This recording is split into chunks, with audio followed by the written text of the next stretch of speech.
আজকে আমরা cyber support ইউনিটের সাথে একটা ফলো প্রশ্ন মিটিং করেছি।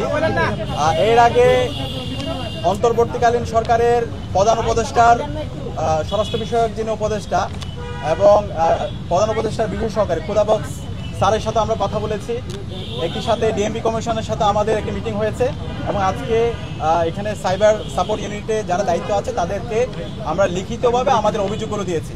আপনারা দেখতে পাবেন ডাকসু নির্বাচনের আগে এবং ডাকসু নির্বাচন পরবর্তী অব্যাহতভাবে সোশ্যাল মিডিয়ায় কিছু রিয়েল আইডি এবং কিছু ফেক আইডি থেকে এবং পেজ থেকে আমাদের যারা ছাত্রীরা আছে, নারীরা আছে এবং বিশেষ করে যারা নারী অ্যাক্টিভিস্ট আছে এবং ডাকসুতে নির্বাচিত যারা প্রতিনিধি আছে তাদের বিরুদ্ধে অব্যাহত সাইবার বুলিং হচ্ছে, স্ল্যাশ শেমিং হচ্ছে, হ্যারাসমেন্ট হচ্ছে, বিভিন্ন ধরনের ফেক ফটো কার্ড দিয়ে অব্যাহতভাবে নোংরা ভাষায় প্রপাগান্ডা হচ্ছে এবং কমেন্ট সেকশনে অব্যাহতভাবে এই পেজগুলো থেকে আইডি থেকে আমাদের প্রার্থী এবং যারা প্রতিনিধি যারা আছে এবং নারী শিক্ষার্থী যারা আছে এবং বিশেষ করে যারা নির্বাচিত প্রতিনিধি আছে তাদের বিরুদ্ধে ক্রমাগত প্রপাগান্ডা হচ্ছে। তাদের সামনে আমরা নামগুলো একটু বলছি। একটা হচ্ছে ডাকসু কণ্ঠস্বর, এরপর হচ্ছে আমার ডাকসু, দ্য ন্যাশনালিস্ট ডেটা, বঙ্গগ্রাফ, রোমারি, কাঠের কেল্লা, এরপর হচ্ছে ডিউ ভয়েস, এর আগে ছিল জিয়া পলিটিক্যাল ইনফরমেশন হাব, বিভিন্ন সময় নাম চেঞ্জ হয়েছে।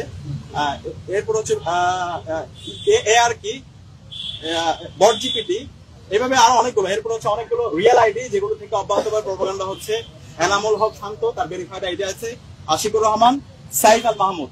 তো আমরা দেখেছি এখানে যতগুলো পেজ বলেছি প্রত্যেকটা পেজ রাজনৈতিক দল, একটা রাজনৈতিক দলের সাথে কানেক্টেড।